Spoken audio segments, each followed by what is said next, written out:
Hey guys, thanks for joining me on STOP. Today is all about fast fashion. Your threads, your attire, sir, your swag. They make me say these things. I don't want to. I swear I don't want to. So that's the subject of today's video. And you know what? Personally, I'm a fan of the word floordrobe, which is when you have so many clothes all over the floor, but they're still good to wear. Not such a fan of the word togs. For all the non-Aussies out there, togs are swimmers. It's a ridiculous word, I hate it, and it needs to go. We've got to slow down on fast fashion, because it's not just about making the clothes. There's a whole bunch of things that go into all of this that we don't even think about, like transportation and packaging, and those little labels that are just way too hard to pull off. And the one that blew my mind was that when they put holes in clothes, a lot of the fabric that gets cut off just goes right to waste.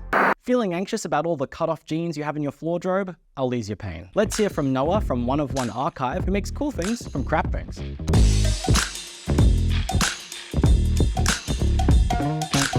So, tell me all about fast fashion. Hey Matt, yeah.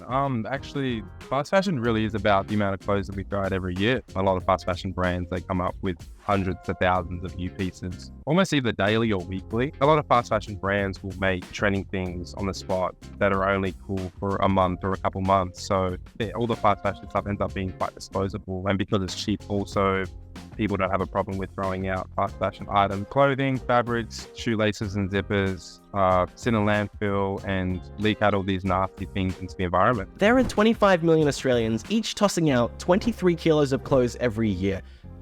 That's like 575,000 tons, which is like 80,000 dinosaurs heading to landfill every year. So that's another way that fast fashion brands cut costs too, is using low quality fabric. And I'm very specific on the secondhand fabrics that I use. I look for 100% cotton, 100% linen. Are you wearing a recycled outfit at the moment? This shirt is actually one of my shirts, 100% cotton t-shirt. I find dead stock fabrics, op-shop fabrics, you know, just any leftover fabrics I can find. And I'm making garments such as this, printed with eco-friendly water-based ink. I have a lot of my friends know my taste, know what I like, so they bring me a lot of their old clothes. I kind of just make something, my own vision, my own flavor out of whatever I find or whatever I'm brought at the time. But the problem is, what if you're not a sewer, Noah? For people that don't sew or don't have that skill, I mean, shopping secondhand in general, I think that's a start. You know, shopping for small, sustainable designers, upcycling designers is a really good way for people to kind of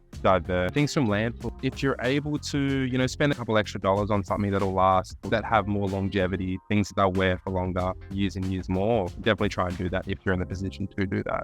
I mean, yeah, I love thrifting. So you mentioned that you used eco-friendly ink on that shirt. That's not really something I think about. Using water-based inks and, you know, eco-friendly inks that won't leak into water systems and don't have bad toxins in them is a really big part of what I think of when it comes to making clothes. 20% of wastewater worldwide actually comes from the fashion industries, and the fashion industry is actually responsible for 10% of annual global carbon emissions. Also, of all the fiber used for clothing, 87% of it's actually left in landfill or incinerated. Whatever hobby or realm people are interested in creating and so forth, I always encourage people to, you know, think about how can I be a part of the solution as opposed to being part of the problem. Thanks, Noah. So, what are we doing? Post your most stylish recycled outfit, or you could pledge not to buy any new clothes for 6 months. You can use the hashtag STOP2030 and Thrifty Threads.